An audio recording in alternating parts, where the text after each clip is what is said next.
On the topic of spiritual warfare, a lot of Christians tend to be lackadaisical about the reality of spiritual battles.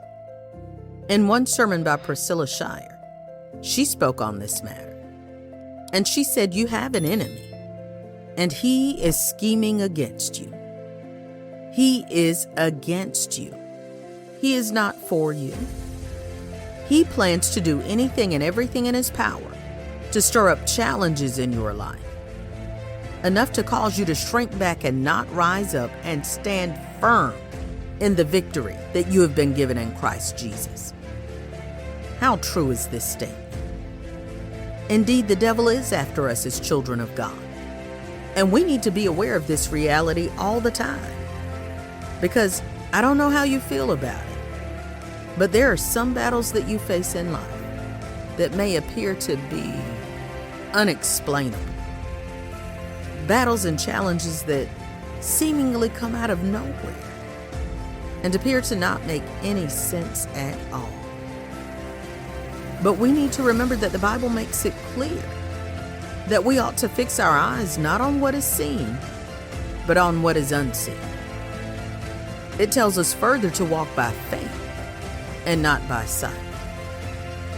And furthermore, the Bible tells us in 2 Corinthians 10, verses 3 through 5, for though we walk in the flesh, we are not waging war according to the flesh.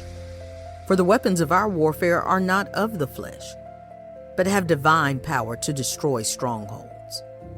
We destroy arguments and every lofty opinion raised against the knowledge of God, and take every thought captive to obey Christ.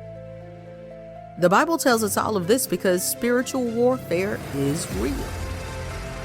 There is a real enemy who is really scheming against you.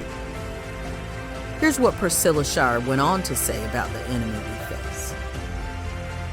She said that we have an enemy who wants you to think that just because he is invisible, he is also fictional. He wants to be chalked up to nothing more than a caricature, a cartoon picture, a myth. He doesn't want you to recognize the influence that he has over your life, possibly to cause you to never walk in the full expression of God's grace and goodness in your life. He is sinister. He is a master illusionist, and he is a deceiver, and he hopes to cleverly disguise himself behind life's most pressing problems to where you will forget that he is even there. Now, I truly believe this to be true because the devil does disguise himself as he comes in many forms. He sometimes comes disguised as an angel of light.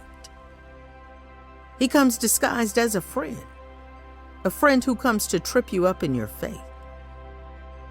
The devil even comes under the disguise of religion, but that is why we are told to test the spirits. And so when it comes to spiritual warfare, our best form of defense is not to run and hide. It's not to sit and wait it out, but rather, our best form of defense against the enemy is to put on the full armor of God. Because it's only when we put on the full armor of God, it's only then that we can stand and fight.